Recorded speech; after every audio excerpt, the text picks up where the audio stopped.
Hi, this is Matt from tracymac.co.uk, and here at last I have the HP iPAQ 614C Business Navigator. I say at last because this device has been subject to a couple of delays over the last few weeks. And judging by the number of emails we've been getting over the last few weeks, it's a device that a lot of people are interested in. So we'll do a quick unbox and talk about the device a little bit more. So break the seal. As you can see, the box is pretty typical of an HP iPAQ product.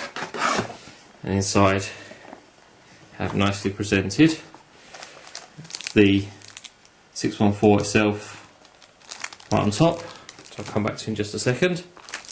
Have the battery, which is a quite light and slim battery, and it is a 1590 mAh battery. We also have a number of plugs for different regions for the mains charger, which is a USB style mains charger with a USB socket on the top, which works with the USB to mini USB cable for sync and charge. There's also a set of headphones, just take a look at. I have a mini USB style connector on there, on one end, an inline microphone with volume control and a press button. Obviously the headphones on the other end. These look a fairly decent quality, but we'll let you know what they're actually like to listen to once we do the full review. And in the bottom of the box we have an important notice regarding the SIM card, and we have a getting started guide and active sync CD and so on.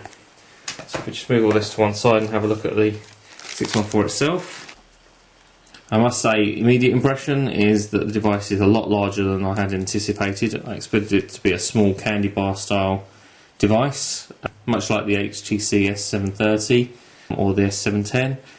As you can see, it's actually quite a bit bigger than that, and in comparison to the Titan II, it is almost exactly the same in terms of width, if not a little larger in fact there. It's slightly longer, it is a little thinner, and we haven't got the battery in there just at the moment, which we'll install now. There we go.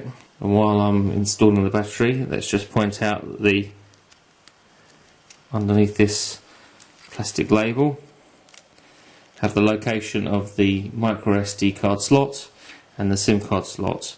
Once again, and I know I've mentioned this a few times in the past on unboxed videos and reviews, I find it a little bit frustrating to have to remove the battery in order to change the memory card, but I know a lot of devices we're seeing just lately you have to do exactly that.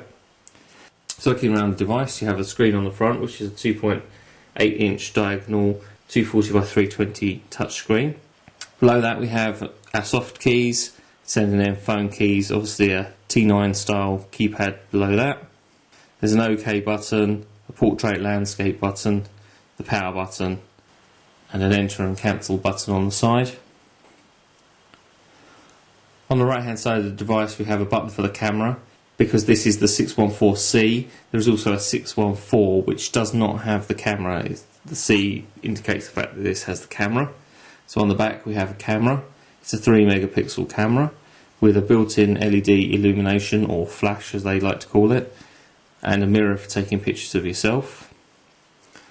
On the left hand side we have an OK button, a jogger wheel, which is a spring-loaded up and down rather than a round wheel. We have a voice notes recording button, and right on the bottom we have home for the stylus, which is a telescopic stylus, and it's quite a large and quite sturdy stylus. On the bottom we have a USB connector, and finally there's a little reset button just next to that. So that is a quick tour of the HP iPAQ 614C. Let's just talk about the specification. It's listed at 145 grams, which as I say is a little lighter than the Titan II here.